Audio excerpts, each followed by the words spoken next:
Now we look at action in the Beach District. Landstown and Kempsville early on. Landstown losing the football. The fumble recovery picked up by Gavin Williams. Travis Hughes, the star running back for Kempsville, trying to get it going on the ground, but that Landstown defense smothering early on. That's right, Chris. You know, they had one goal in mind, and that was to make sure number 2 was accounted for at all times. Landstown, the home team, the black and blue jerseys, pitching it to Jordan Broadnex, and Broadnex inside the 10-yard line. Again, Larry Joshua pitching it to Broadnex, and with the shovel pass, Broadnex sets up this field goal opportunity, which is up and true, and just like that, the early 3-0 advantage for the Eagles.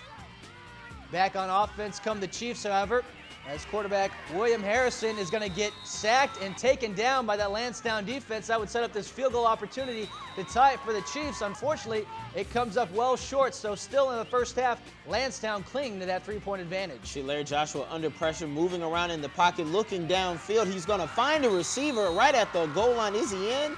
He is down at the 1. Kyle Dawkins' reception would set up the touchdown run by Larry Joshua on the quarterback sneak.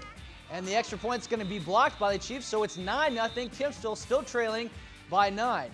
On the ensuing punt, we're going to see Landstown take it as Jordan Broadnex tries to make something happen. And he gets to the outside, finds the corner inside the 30-yard line.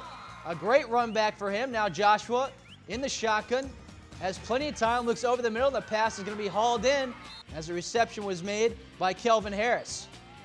Now Joshua again trying to set up Broadnex on the flat pass. Makes the reception inside the 10, inside the 5. It's an apparent touchdown, but wait a second.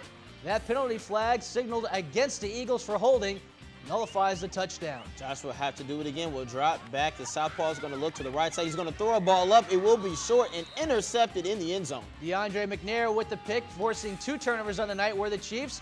But back on defense come the Eagles as they intercept Harrison on the out route on the sideline. Some instruction for the offensive line for the Eagles, but Harrison, undeterred, rolling to his right under heavy pressure, throwing downfield, and again he's picked off, as this time the interception taken by Ronald Henderson, and Henderson with a huge run back for the Eagles down the sideline into Kempsville territory before he's finally tripped up.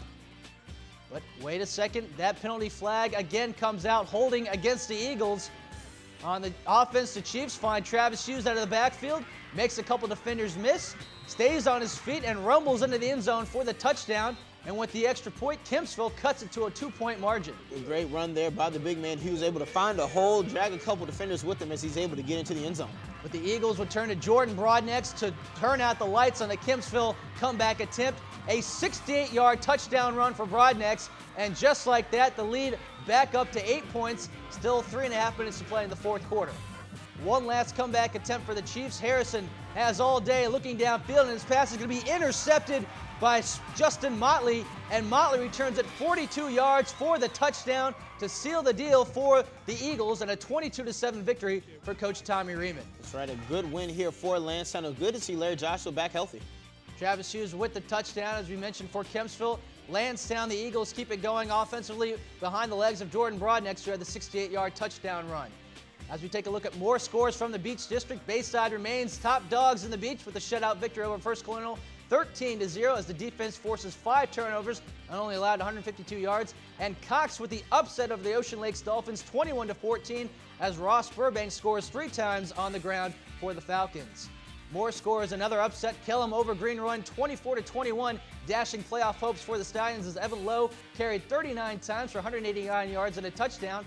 And Tallwood defeats Princess Anne 36-24 as Eric Brown caught 4 catches, 107 yards, and a touchdown.